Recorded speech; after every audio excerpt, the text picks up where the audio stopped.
Hello, I am Daxkumar Patel and this is my video demonstration for Advanced Topics in Software Engineering Assessment 3.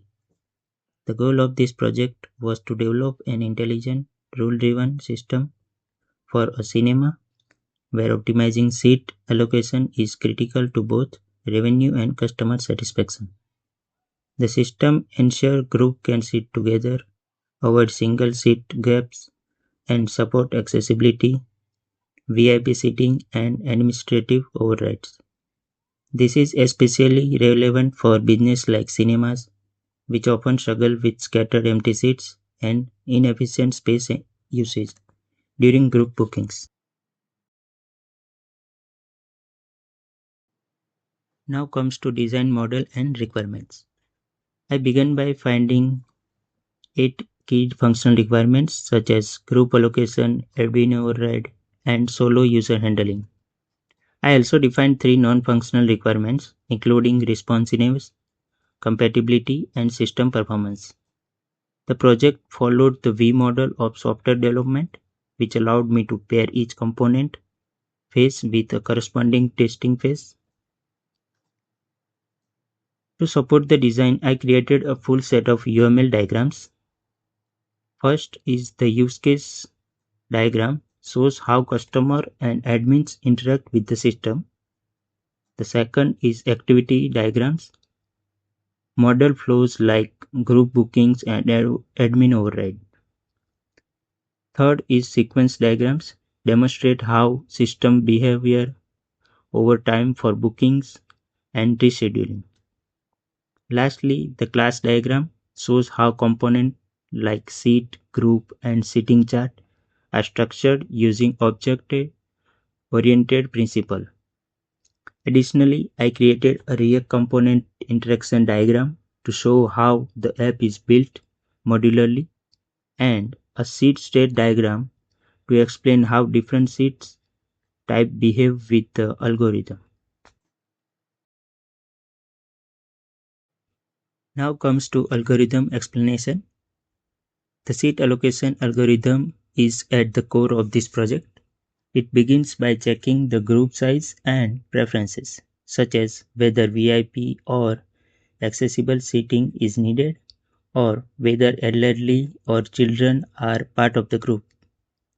Based on these inputs, the system filters the seating chart, applies the no single seat rule, and finds a block of consecutive seats. If no valid argument is found, it returns an error message. If admin override is enabled, the algorithm skips all constraints and assigns seats immediately. The flowchart I created represents this logic visually, from filtering to constraint enforcement and eventual booking. Let's look at the working prototype, which is built using React, TypeScript, Tailwind CSS, shadcn, and Vite. This is a fully responsive web app. So here is the seating options. Here is our seating arrangement. From here we can select group size for how many people we want to book seats. Here are all the constraints with VIP seating, accessibility needed, with children, with elderly, and admin override, which bypass all the rules. Now first I will show simple bookings using by selecting seats manually. So here I will select three seats and confirm booking. The book seats are successfully booked. Now I will show a group booking with elderly people. So I will select here 3 seats with elderly toggled on. So when I click to find seats, it will automatically find 3 seats for elderly people.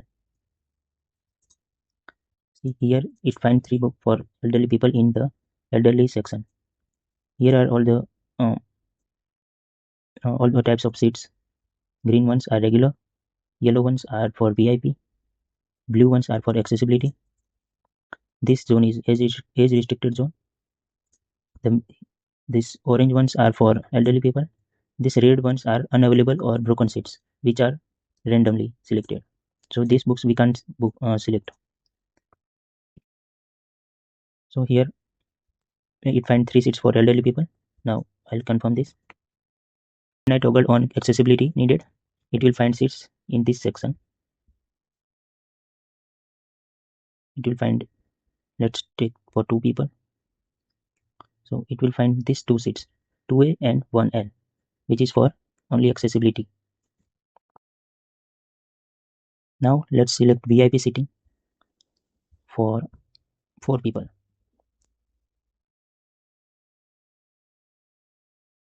It find 4 seats here in the VIP section. So now I'll confirm this.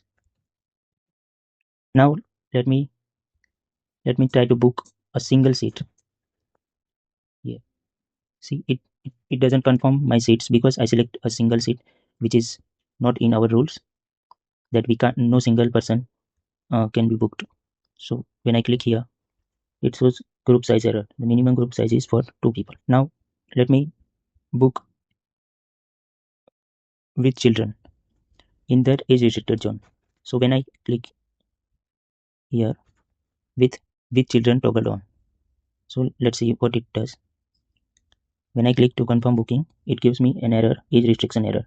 These seats are in age restricted area. Children are not allowed. So I'll do here clear selection. So it clear all the selection. Now if I want to reschedule a booking, so what it does, when I will now cancel a booking and a request a reschedule. The system will freeze the old seats and find a new valid placement automatically. When I do reschedule here, now first let me select 3 seats here. And I confirm. Now I want to reschedule these seats. Will reschedule. So it assigned that 3 seats here automatically and freeze these 3 seats.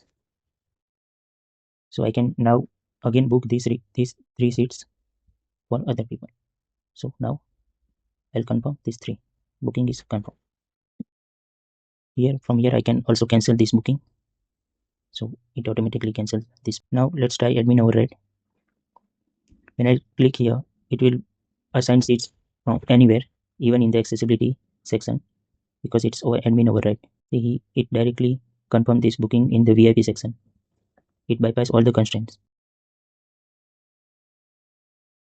Now some reflection on this project. One of the biggest challenges was ensuring that the algorithm didn't leave isolated seats, which required writing logic to predict future seat gaps. Another challenge was supporting special cases like accessibility, elderly preferences, and children being restricted from certain rows. I also learned how to apply the V model effectively, pairing each design decision with a validation method and ensuring full test coverage. Building the UI with React and Shard, I improved my understanding of component-based architecture and modular front-end design. This project also gave me a stronger grasp on accessibility-aware UI and constraint-based logic planning. In conclusion, this cinema seating system demonstrates how software engineering principles like the V model and UML-based modeling can be applied to solve real-world challenges. The prototype reflects a complete design build test cycle with enforceable business rules and a responsive user interface. Thank you for watching my video.